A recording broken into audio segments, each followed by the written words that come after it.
Hello and welcome to my channel, and today we are filming my January wrap-up.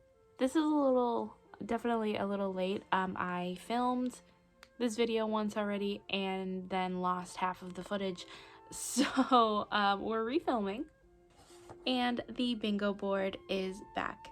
If you weren't here last year, then you probably don't know. My bingo board is a way for me to keep track of all of my goals while also keeping track of my book buying. It's a way for me to kind of try to limit my book buying, even though it very rarely works, but I'm hopefully going to stick to it this year after February, and I'll explain that in a minute. We'll go through the board as we're going through the wrap up, but basically every time I get a bingo, I usually don't count four corners, but I'm thinking about considering to count four corners this year, because if you can count four corners in bingo, or I should be able to count it in this bingo board, but that doesn't apply to me this month, so I'll be able to think about it a little more later.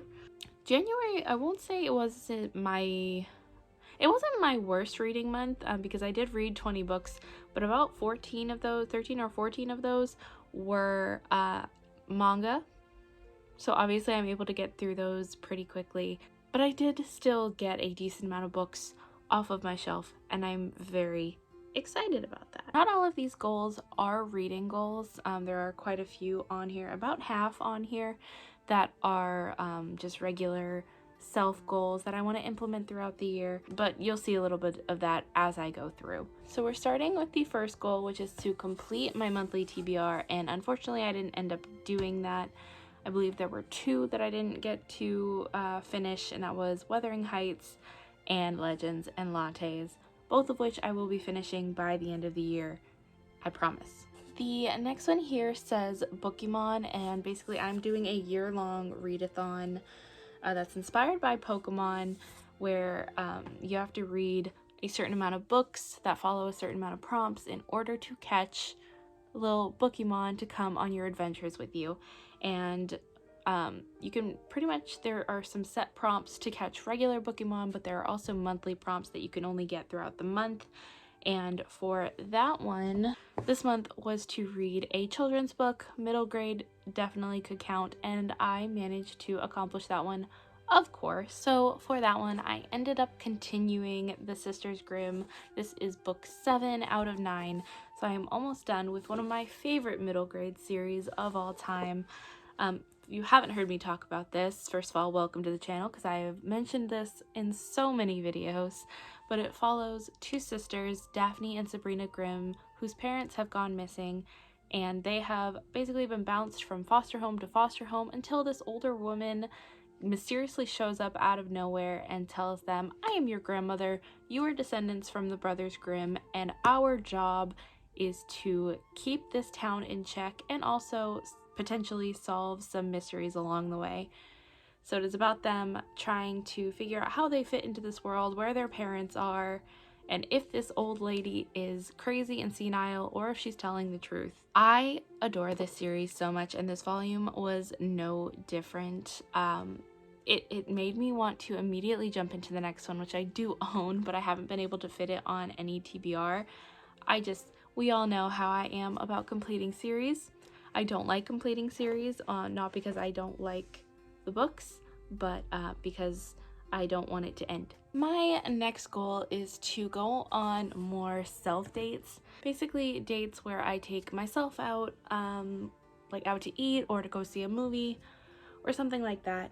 And I was debating on whether or not to cross this one off, but I think I'm going to, because even though I didn't really get to take myself out on a date, I ended up having a little bit of a self-care night, hanging out, watching movies, drinking my tea. So I'm gonna count it, because if I can say at-home dates with my fiance count as dates, then at-home dates with myself should count too. The next one is manga, and you'll notice it says A in little parentheses. That is because I am doing an ABCs of manga challenge, which I explained a little bit in my goals video. It's basically every single month is going to align with a specific letter, January being A, and then of course I won't finish 26 letters in 12 months, so the last letter will be L.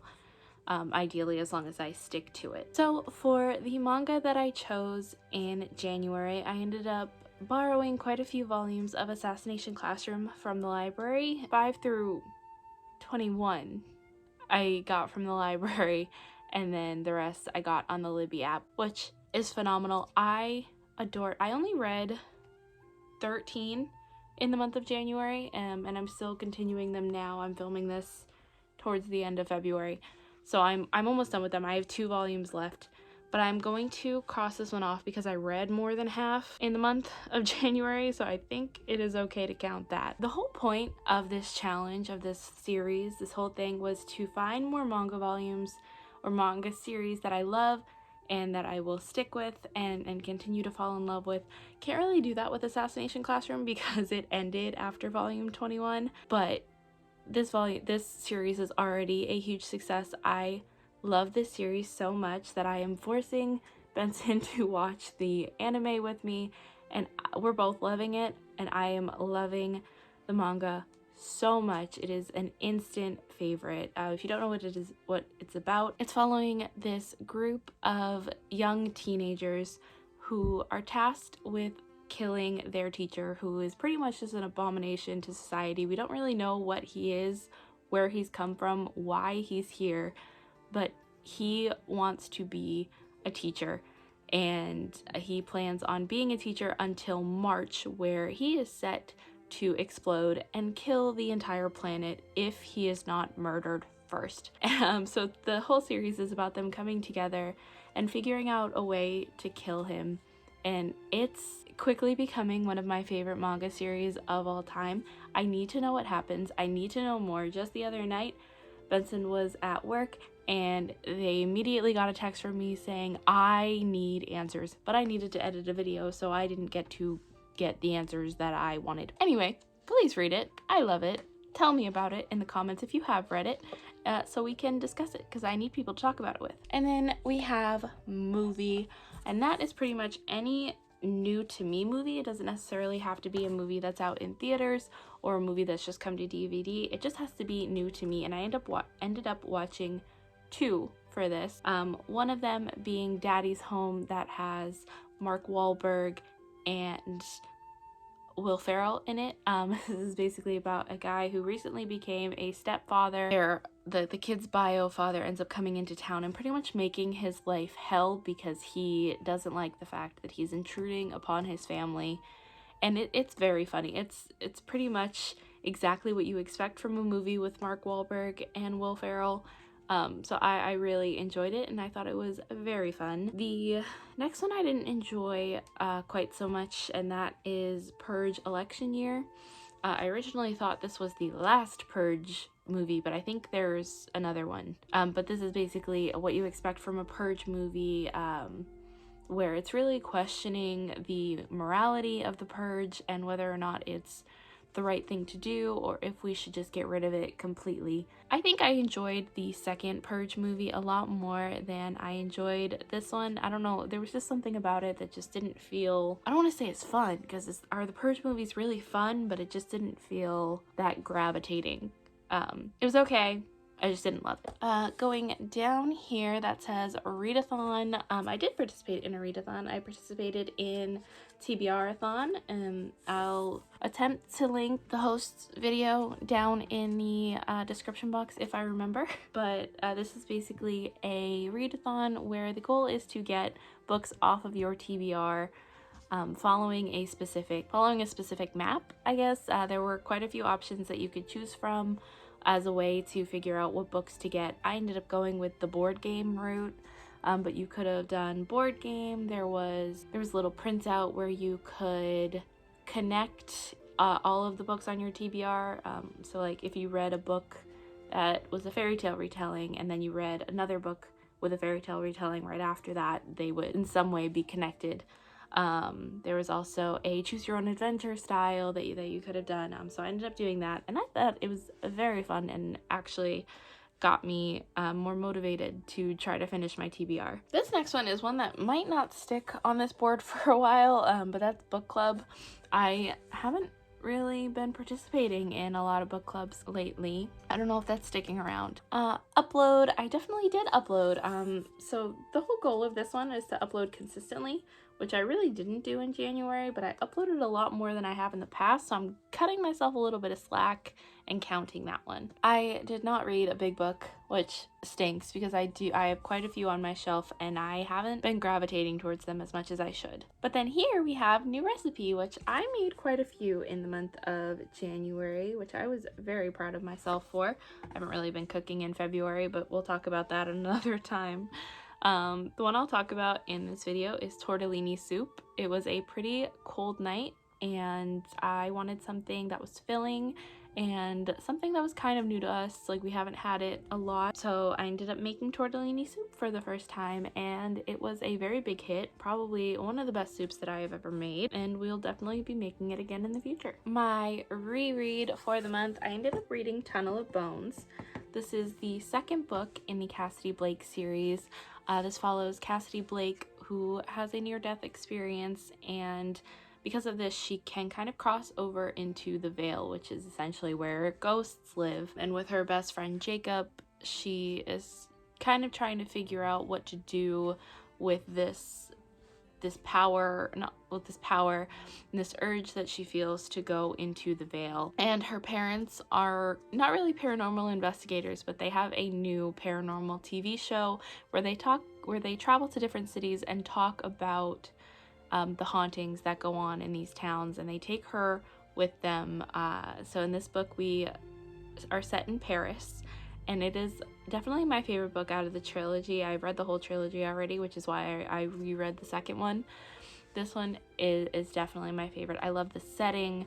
I love how it feels like you're in Paris and in the catacombs, and you're right there with Cassidy and Jacob learning about these mysterious powers and these ghosts, and especially the stories that I have definitely heard in the past, and so I'm getting a little bit more of a refresher, and of course hearing about new ghost stories that I had never heard of.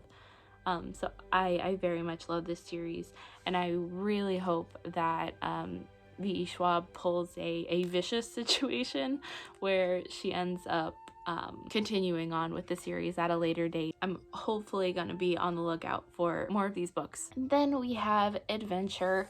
This is pretty much just any adventure, any fun time that we have with our friends, where we go out. And of course we had a few little hangouts and fun. We didn't really go anywhere or do anything too exciting. It was mainly just dinners or whatever's, but I count any time spent with our friends in adventure because it always is. And then of course we have audiobook, which I didn't end up reading an audiobook in January or playing a video game. Actually, I started one, but I'm not going to count it because the whole point of putting video games on this list is to finish the video games on my ever-growing list, and I have not finished one in a while. And then we have buzzword for the month of January. The buzzword was there, the word there, any spelling of the word. And for that, I don't have the dust jacket. I think it's still in the other room, but that is Out There Screaming by Jordan Peele. This is a collection of horror stories written by Black authors, edited by the director Jordan Peele, and I loved this. I knew if there was going to be any short story collection that I would love, it was going to be this one. Not that I don't like short story collections, I just don't gravitate towards them as much. I feel like for me, the beginning of stories or the beginning of books, any book, is the worst part because it always takes me at least 10 or so pages to get into the book that I am currently reading. Or just starting to read. So of course, when you have short stories that are usually, less than 20 pages, it's a little bit of a struggle.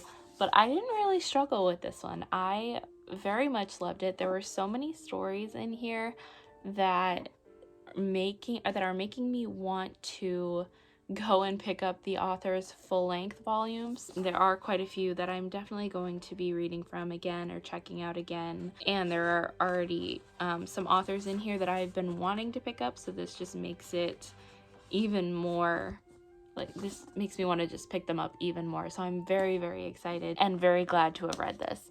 Also, this is the book club book for the month of February for the Literally Dead book club. I was gonna say I could probably count this for the book club, but I don't count books on the bingo board twice, like for 2 prompts. So I couldn't do that anyway.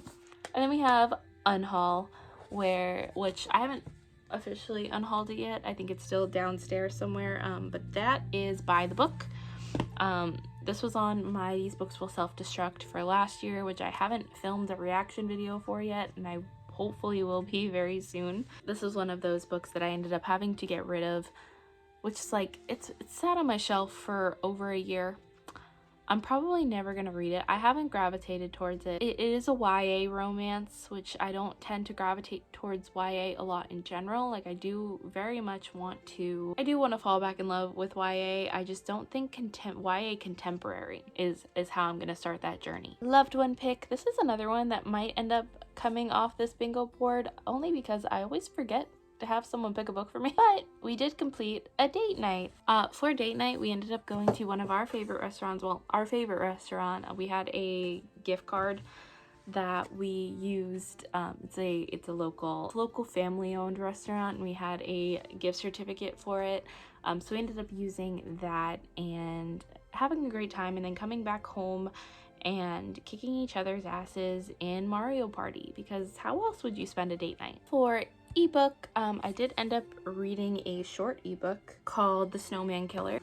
This is one that I found during the Stuff Your Kindle event, and if you don't know what that is, every once in a while Amazon does these Stuff Your Kindle Day events where a bunch of authors come together and let you read their books for free, with the intention that if you like the book, you'll end up buying more from them in the future. That's pretty much where I get a lot of my ebook, and I think this is the first short story novella that I've gotten from the Stuff Your Kindle Day events that I actually want to read more from. We follow an author who has moved to this small town after being a cop for the longest time, and she is an author, but no one really knows that she's an author. She writes under an alias and all this, but somebody ends up finding out who she is, and they are recreating the murders in her book with her as the intended victim. I won't say that this is the best book that I have ever written, but it intrigued me enough to want to keep going. I do really want to see more from these characters and see more of how this story unfolds, because I think there is a little bit of a romance going on. So I'm intrigued, and there is our male potential love interest. He has a bit of a backstory going on, so I want to know more about that. So I think at some point when I'm off my book buying ban, I might end up checking out a little bit more of the series, and hoping that I get some answers. I didn't end up finishing my classic of the month. It was supposed to be Wuthering Heights. That did not happen. But I did do my unwrapped book. If you don't know what the heck I'm talking about, I have a bunch of books here that are all wrapped up. You can't really see it, but they are all wrapped up, and these are basically my self-destruct books of the year. So as the year goes on, I'm going to be unwrapping a few every now and then, and hopefully saving them from having to leave my shelf. For that book, I ended up picking up Meddling Kids. This is exactly what it looks like. It is a Scooby-Doo kind of retelling, or inspired by Scooby-Doo, where we follow these young kids who, well, they're not really young anymore, but when the story opens, our young main characters have recently solved a mystery where, of course, it was a guy in a costume, but was it really the guy in the costume? We follow them, I think it's about 10 years later. Yeah, about 10-13 years later, and they want to know what really went on there, because it doesn't make sense that this man who they have accused of doing this crime and who was put away in jail for doing this crime actually did it. It makes zero sense to them, so they decide to return back to this house and figure out what really went down. So it's not really a spoiler to tell you this is Scooby-Doo, but more paranormal. It's right in the back. And I won't say it's the best mystery I have ever read, but I loved the nods to Scooby-Doo. Not only are our characters very much like the characters Fred, Daphne, Vilma, Scooby, Shaggy, but we get a lot of nods to like the slang that's used in Scooby-Doo, and very much the settings and all of that, including the Zoinks River, which every time it was brought up made me chuckle a little bit. And this was very nostalgic for me because every weekend when I was off for school, Scooby-Doo was something that me and my dad would sit down and watch together. That and SpongeBob. So this was a great little nostalgic read. Again, I won't say it was the best mystery out there, but it was really fun and interesting, and it does make me want to pick up. And then, what does that say? Series. For series, I ended up picking the Tales of Pell series out of my jar. And I ended up continuing with the second book, No Country for Old Gnomes. I think in my TBR, I said I wasn't sure if this took place after the first one or if it was kind of its own companion story. And I will say you do have to read the first one in order to understand some things that go on in here, because we do get visits from past characters, so I would very much recommend picking up the first one, otherwise you might be a little confused. But this one follows shortly after the events of the first book, but we are following mainly new characters who are trying to save their small little town. And I love this series. This series always makes me laugh. It basically takes very common fairy tale tropes and makes fun of them. It had me laughing. This and the first book had me laughing so much. I was very entertained. I will say I listened to both of these on audio, and I kind of wish that I didn't. The only reason I did listen to it because I was doing, well, I'll talk about that in a minute, but I was reading this for a vlog that has been posted, and I wasn't getting through this as quickly as I wanted to. So I ended up picking up the audiobook, and I kind of wish that I had just stuck through it and read it physically, because I feel like I would have gotten more from this. So I think at some point I might sit down and read the whole series just physically. I'm not sure how many books there are. I think there are 3 or 4. But either way, this intrigued me enough to want to continue on with it, and enough to want to reread the entire series. And then, of course, I just talked about doing a video project, and that was, can I finish my January TBR in 24 hours? And the answer to that, I'm not going to spoil it for you, so you'll have to go and watch the video. Actually, I already kind of spoiled it for you because I told you I didn't finish my monthly TBR. If you want to see how many I ended up reading in a 24-hour period, please go check out that video. Okay. I also forgot to talk about my free space. I completely skipped over my free space. But I ended up reading a little play called Milk Like Sugar, which Benson and I a while back had gotten these little subscription boxes that had a bunch of plays in them that usually followed a specific theme, and we haven't read them until I picked one up. And for a while we were thinking about unhauling them just because we hadn't gravitated towards them. We didn't really want to pick them up. It's really, the intention was to read them together, but it's kind of hard to read plays together. So we were thinking about just getting rid of them, but I didn't really want to because memories. So I ended up picking that one up, and it was fine. I don't know if it's just like a me thing, but I couldn't really picture it as a play. It basically follows this main character who gets into a pregnancy pact with a couple of her friends, and the more she thinks about it, the more she's kind of wondering, is this really what I want to do with my life? Do I want something more? Blah blah blah.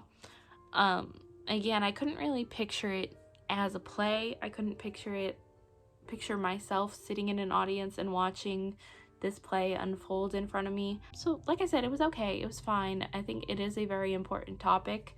I just don't know if play form was the right way to tell this story, or maybe it's just a me thing. But that means in the month of January, I did not get a single bingo. I also don't think I've ever showed off how I keep track of my book tokens, but basically I have a very generous pin collection.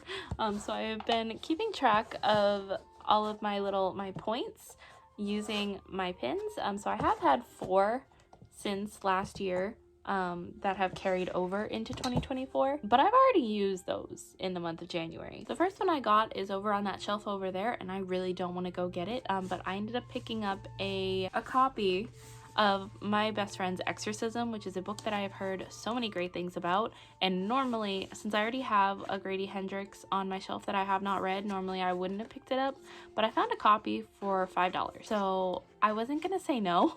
So I ended up picking that up. I also, in the same little place, found Mad Hatters and March Hares for $4, so ended up picking this one as well. This is a collection of short stories that take place in Wonderland, which we all know I love. I also picked up Senlin Ascends, which is I'm pretty sure it's a fantasy that takes place in the towers of Babel, following this young man who is looking for his fiance. And Son of the Storm, which is another fantasy that I am hoping gives me a very rich world building situation, because that's exactly what I'm looking for.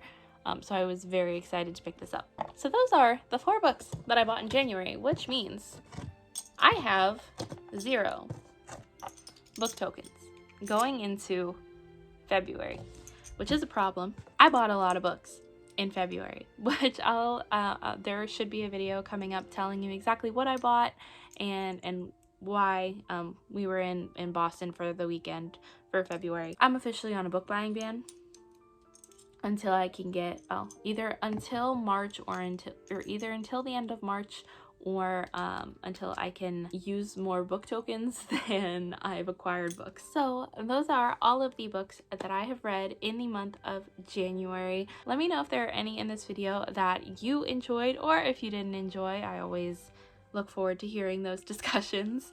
But yeah, like this video if you liked it, and subscribe if you want to see more from me, as well as Benson, who's a frequent member on this channel. I will leave all of their links down in the description box below, as well as links to my social media if you want to get any more updates from me. But until then, bye!